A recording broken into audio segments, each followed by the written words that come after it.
makan buaya di penangkaran buaya Belanakan. Meski berada di puncak predator akuatik, keberlangsungan hewan purba yang telah mampu bertahan hidup ratusan tahun ini nyatanya semakin terancam. Perburuan ilegal akan nilai daging dan kulitnya jadi salah satu alasan dibangunnya berbagai sarana perlindungan dan konservasi bagi reptil air ini.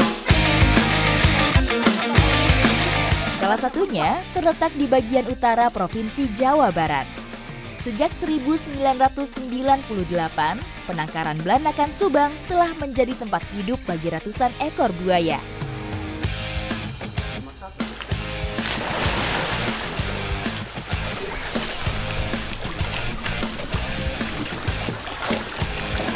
Para ahli biologi dan penjaga penangkaran bekerja sama untuk memastikan kondisi lingkungan yang optimal bagi pertumbuhan dan perkembangan buaya.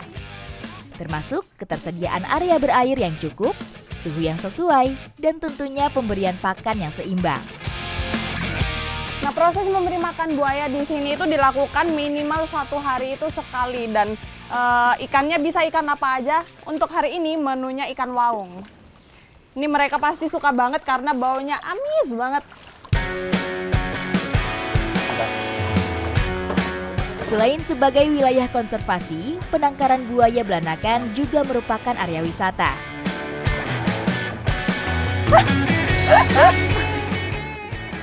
Dia kalau makan kan nyamping kan? Iya, gini ya. Kalau depannya nggak bisa, jadi Iya, samping. samping ya. Maka kalau kita posisinya di depan Wow. aman. Oh gitu. Tapi kalau di sampingnya bahaya. Malah gitu ya Pak? Iya, karena Oke. makanya nyamping. Yap.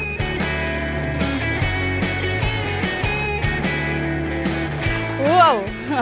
Nah, di jarak sedekat ini tuh bisa dipastikan kita itu aman selama ada ikan karena mereka lebih konsentrasi ke ikan buat dia makan. Dan ini juga penting kita selalu didampingin dengan pawang buaya.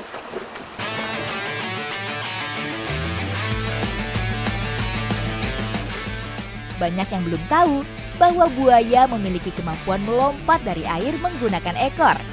Tidak main-main, lompatan mereka bisa mencapai tinggi 2 meter atau hampir sepanjang tubuh mereka.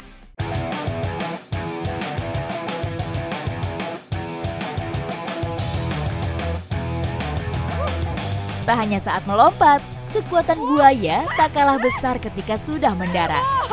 Wow! Wow!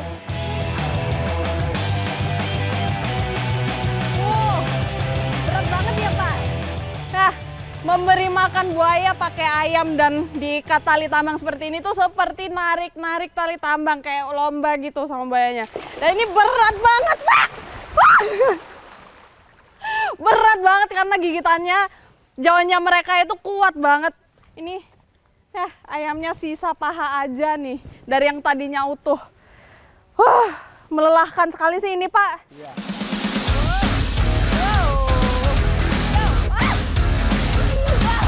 Meski sudah sekuat tenaga menahan tali pengikat pakan, namun badan saya tetap terseret. Wow, tarikannya mereka itu benar-benar kuat banget dan bener aja pas tarik-tarikan makanan sama mereka tubuhnya bisa menyerupai garis lurus, apalagi dibantu dengan ekornya yang kuat banget itu.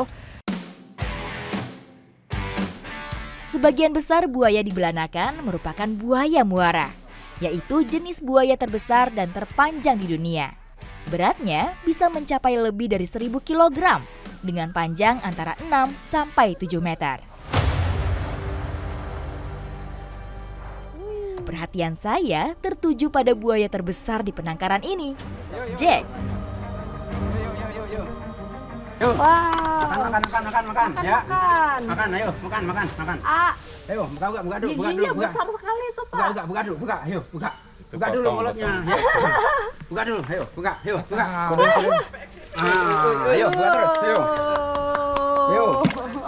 Nah, ini kita lagi proses memberi makan Jack. Nah, Jack ini adalah salah satu maskot di penangkaran buaya Belanakan ini. Dia usianya udah sekitar 45 tahun dan dia generasi pertama yang langsung dibawa dari Pontianak. Ini bisa dilihat kepalanya aja segini besarnya. Itu kepala doang nih, ekornya belum tahu nggak kelihatan. Awalnya, Jack tidak sendirian.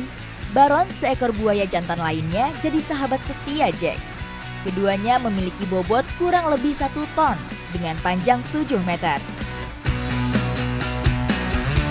Namun, pada 2021 lalu, Baron tewas dan meninggalkan Jack sebagai satu-satunya buaya jantan penghuni pertama penangkaran ini.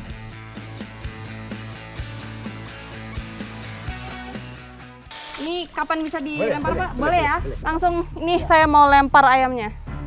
Semoga pas. Hop! Wow! Wow! Hop! Wow! Wow!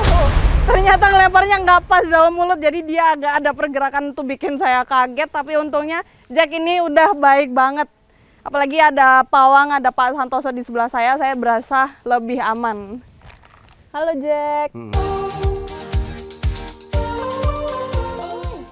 Dia menjauh, Pak.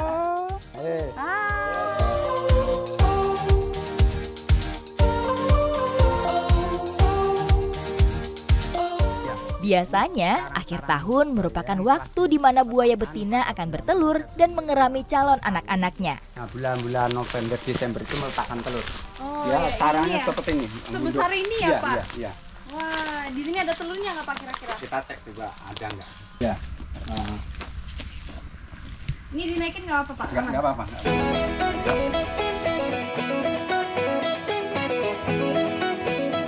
Wah, ini telurnya. Oh ini, Pak. Ya.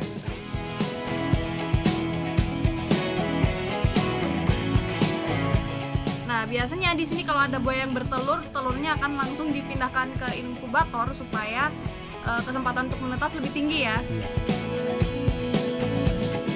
Di penangkaran buaya belanakan ini selain edukasi, saya juga mendapatkan banyak sekali pengalaman yang seru dan tak terlupakan. Apalagi saya juga bisa berinteraksi dengan buaya secara langsung yang bikin saya deg-degan banget.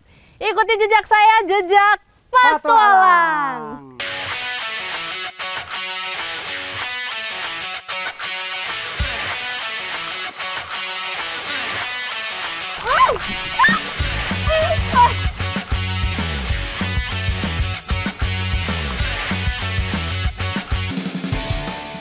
Waduk Jati Gede di Sumedang bukan hanya sekadar sumber air untuk pertanian dan energi listrik, tetapi juga menjadi tempat subur bagi budidaya ikan, terutama ikan nila.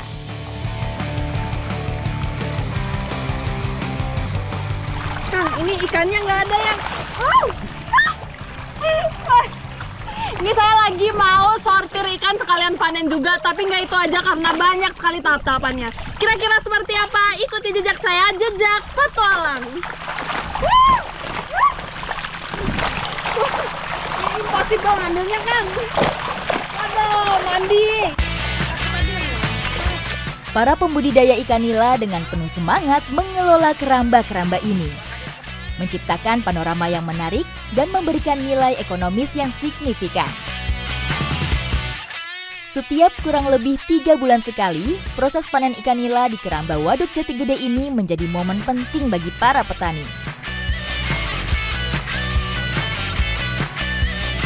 Kita harus masuk ke dalam kerambanya untuk ngedorong bambunya ini. Nah, tapi nih saya kira tuh ada pijakannya di bawah, ternyata enggak, ini dalam banget dan emang kita cuma pegangan si bambu ini supaya nggak tenggelam. Itu ya Kang ya? Iya. Nah sekarang kita udah mau sortir karena bambunya udah di pinggir, kita naik dulu.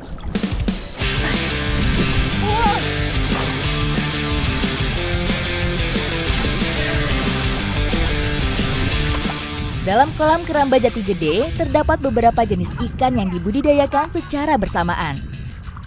Oleh karena itu, beberapa jenis ikan ini dipisahkan oleh jaring tipis dan tiang bambu. Biasanya ikan yang berada paling bawah berisi ikan dasaran, seperti ikan patin, ikan sapu-sapu, dan ikan gabus. Sementara tingkat kedua dan pertama berisi ikan mas ataupun ikan nila.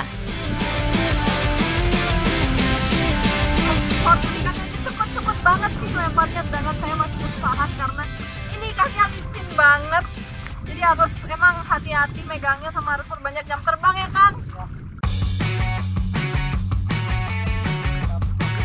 Proses sortir ikan ini memiliki peranan penting dalam menjaga kualitas ikan.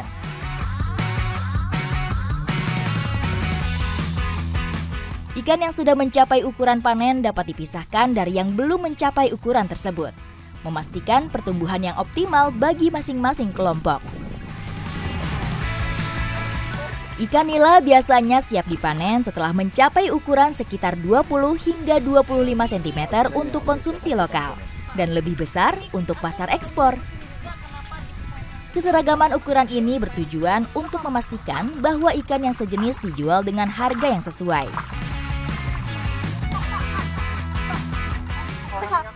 Udah dipisahin ikan yang kecil sama yang besar. Nah, yang kecil-kecil ini akan ditaruh lagi di kolam ya Kang, nggak dijual ya. Iya. Dan ini sebenarnya banyak manfaatnya dipisahin sama ikan yang besar. Salah satunya itu supaya lebih cepat besar dan merata pertumbuhannya ya Kang. Ya, betul. Banyak banget manfaatnya ya. Betul. Selain memisahkan berdasarkan ukurannya, ikan nila juga dipisahkan dari ikan predator ataupun ikan invasif yang bisa mengganggu keberlangsungan budidaya. Nah, ini setelah disortir ikan yang besar sama kecil, ini lagi nyortir lagi. Salah satu ikan invasif yang sebenarnya nggak harus ada di sini. Ini masuk sendiri kalau pas masih kecil ya, masuk sendiri ke jaringnya. Ini namanya ikan golsom, warnanya cantik banget dan katanya rasanya enak. Jadi saya penasaran nih mau nyobain. Ikan golsom dikenal dengan warna tubuhnya yang mencolok. Sisiknya yang cerah dan padat warna menjadikan ikan ini mudah dikenali di dalam air. Meskipun memiliki penampilan yang cantik, ikan ini bisa menjadi invasif dan mengganggu ekosistem asli jika diperkenalkan di perairan yang tidak sesuai.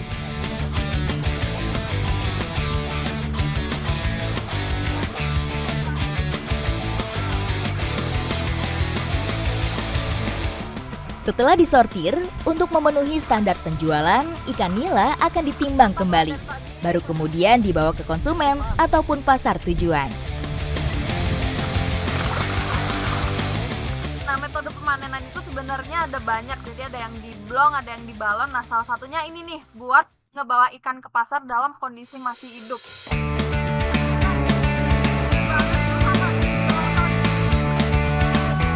Wah, mantap. Ini mah gede banget nih. Lihat, ukurannya lebih gede dari kepala saya. Kang, kalau yang gede gini rasanya sama nggak atau lebih enak, Kang? Sama enak. Sama enak ya? Ya. Wah, saya jadi penasaran nih, Kang, sama Kita rasanya. bawa aja. Beneran nih? Ya, benar. Wah, Benar. keren banget nih. Saya dikasih ikan segede ini sama Kangnya. Makasih ya, Kang. Ya. Setelah lelah seharian panen ikan, perjalanan pulang saya ditemani pemandangan indah Sumedang dari sisi Waduk Jati Gede. Pepohonan dan kotak-kotak keramba jaring apung yang melingkupi waduk menjadi gambaran keindahan budidaya ikan di lingkungan alam yang luas. Beruntungnya lagi, kali ini saya bisa membawa pulang hasil panen untuk makan malam. Saat ini saya dalam perjalanan kembali ke camper van dan di sini itu udah mulai mendung dan dingin. Tapi lihat pemandangannya di sini masih keren banget. Nah, di cuaca seperti ini kayaknya cocok banget buat menikmati ikan nila jumbo ini dan ikan golsom. Apalagi saya penasaran banget nih sama rasanya. Ikuti jejak saya, jejak petualang.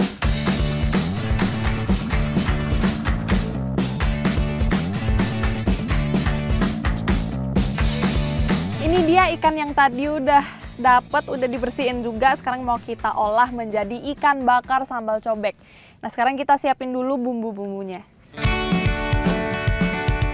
Ikan nila dan golsom bakar saya olah secara sederhana karena kekayaan rasa terletak pada sambalnya. Untuk mengurangi bau amis dari ikan, saya menggunakan perasan jeruk nipis dan garam. Kedua bahan ini juga dapat mengurangi lendir pada ikan yang bisa merusak kelezatan rasanya.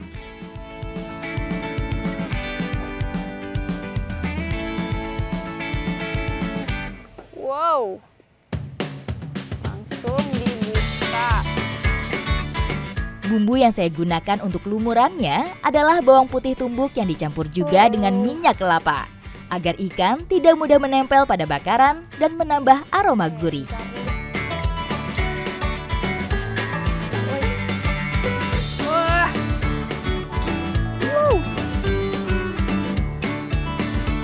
Nih, karena ikannya gede banget jadi buat balikinnya itu butuh effort karena ikannya itu berat. Dan karena ini ikannya besar, jadi harus dibolak-baliknya itu berulang kali supaya bumbunya itu lebih meresap. Jangan lupa tambahkan kecap manis agar kulit ikan dapat mengkaramelisasi ketika terkena bara api. Ini aromanya udah gurih banget. Nah, ini ikan yang besar udah selesai. Sekarang kita lanjut bakar ikan golsom.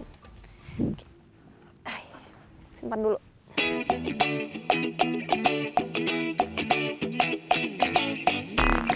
Berbeda dengan ikan nila yang dagingnya lebih padat, ikan golsom memiliki daging yang lebih lunak dan basah. Sehingga saat membakarnya tidak perlu terlalu sering dibolak-balik. Bagi masyarakat Tatar Sunda, sambal bukan hanya berperan sebagai pelengkap makanan, namun menjadi menu wajib dalam keseharian ketika menyantap hidangan pokok. Nama sambal cobek sendiri dilatar belakangi proses pembuatan sambal yang dimasak langsung dari cobeknya. Nah, ini dia ciri khas dari sambal cobek, yaitu sambalnya itu nggak diulek terlalu halus dan nih dikasih jahe dan kencur supaya wangi. Kita tambahin dulu. Sambal cobek menggunakan bahan-bahan yang cukup lengkap, seperti bawang merah, cabai hijau, rimpang, dan tentunya cabai rawit merah, serta jeruk limau untuk menambah cita rasa pedas segar khas Sunda.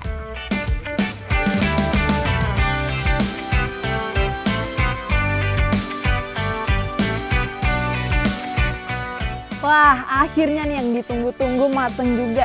Dari tadi ini dari nangkep itu, udah lapar banget, udah ngebayangin. Sekarang udah bisa langsung disantap. Yuk kita cobain. Rasa ikan nila indukan tidak kalah lezat dengan ikan nila yang biasa dijual di pasaran. Dagingnya tebal berserat, hampir seperti makan paha ayam. Cita rasa daging yang gurih umami sangat cocok dinikmati bersama kuah sambal cobek. Wah. Ternyata bener dugaan saya. Ini sambalnya pedes banget, tapi seger karena jeruk limaunya. Ini nih perpaduan antara rasa gurih, pedas, dan asamnya itu saling melengkapi gitu. Jadi enak banget dimakannya.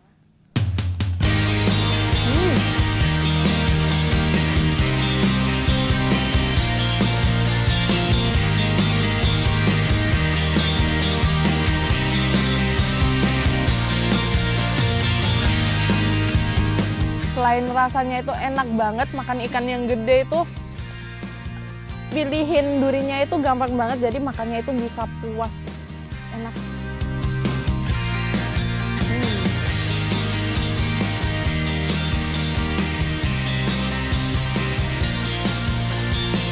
Rasa ikan golsom ternyata manis sekali. Teksturnya yang lembut jadi kuncian kelezatan ikan ini. Ikan golsom ini lebih banyak durinya, tapi secara rasa itu kurang lebih sama seperti ikan nila. Tekstur dagingnya juga lebih lembut. Nah, justru itu yang bikin ikan ini lebih susah keringnya, meskipun ukurannya lebih kecil daripada ikan nila ini. Tapi rasanya tetap juara.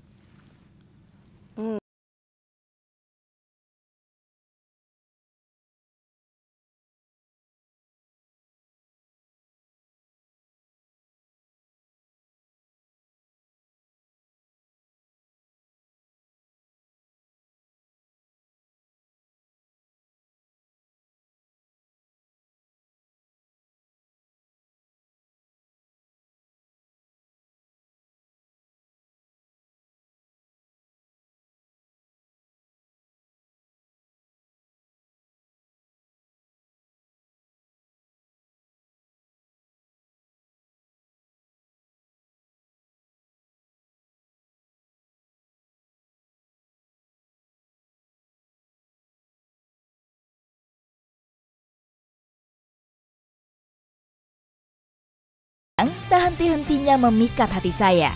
Berbagai elemen harmonis hadir di setiap sudut kotanya. Lanskap yang mempesona, kearifan lokal, hingga kekayaan hasil alamnya. Di tengah keasyikan menikmati pemandangan kota ini, atensi saya seketika tertuju pada deretan penjual buah di sepanjang jalan. Susunan buah sawo yang menyerupai gundukan prisma di etalase terbuka menciptakan daya tarik tersendiri bagi wisatawan yang melintas.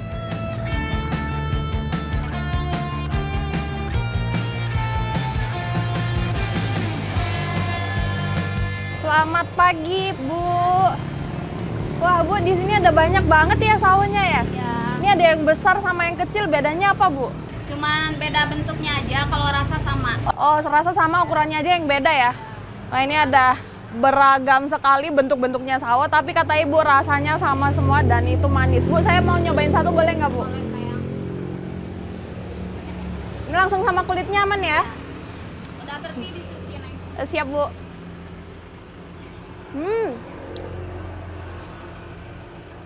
Ini sawonya tuh manis banget, Bu. Ini sawo apa sih, Bu? Sawo kapas. Sawo kapas. Khas dari Sukatali. Ternyata saya baru tahu ini nih, ciri khasnya sawo asli khas Sukatali, yaitu namanya sawo kapas dan ini rasanya manis banget.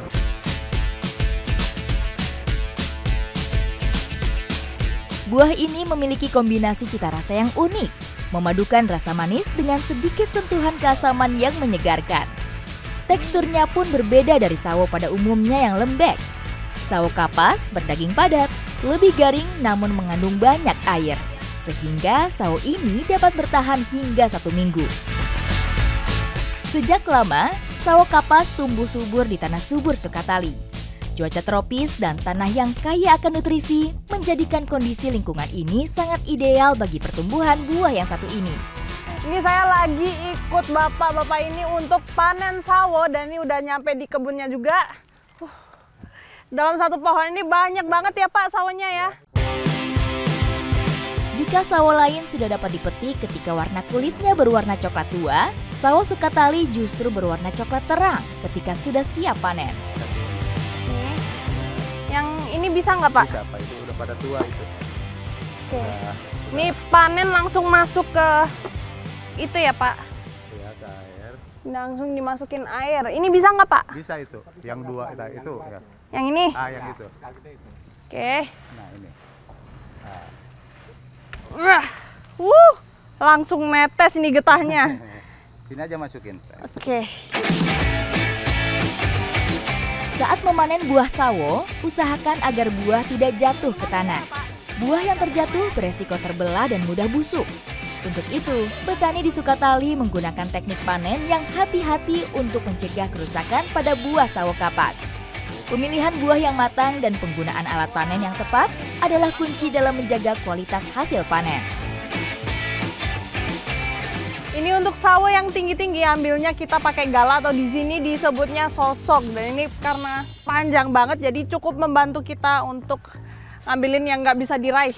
Kalau nggak kejangkau ya. Tapi ini saya coba ya. Dapat satu. Cuma ini nuruninnya juga lumayan susah. 2 biji juga bisa masuk itu, Neng. Oke, Pak. Nah. Hihihi. Tapi ya ini langsung berlumuran dengan getah dan ini kalau kena tangan kita lengket banget seperti lem. Ini ya, Pak. Yang itu bisa ya. Bagi saya yang belum terbiasa, memanen sawo dengan sosok menjadi hal yang cukup sulit.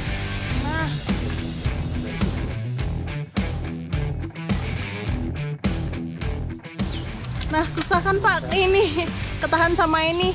Pak kalau nggak bisa pakai sosok ini karena terlalu panjang gimana kalau saya naik Pak? Bisa. Itu Saya kan naik ya? Bisa dijangkau itu kan. Ini karena saking panjangnya sosoknya ini, jadi kalau yang nanggung-nanggung itu justru makin sulit ngambilnya. Ini saya mau nyoba buat naik pohon.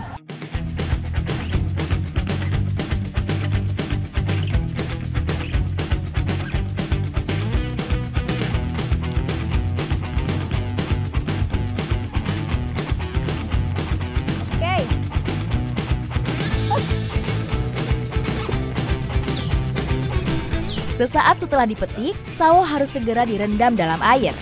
Karena jika tidak, getah akan mengotori kulit sawo dan membuat kulitnya menghitam. Nah ini bisa dilihat dari satu pohon aja ukurannya bisa beragam nih, ada yang besar sama yang kecil, tapi soal rasa ini tetap manis semuanya. Ini yang menjadi ciri khas dari Sukatali ya Pak. Jadi kalau sawo kapas ini ditanam di tempat lain rasanya nggak semanis kalau ditanam di sini. Jika sudah selesai dipanen, bagian luar kulit sawo harus dibersihkan terlebih dahulu. Gosok perlahan agar tidak menimbulkan kerusakan pada kulit buah sawo.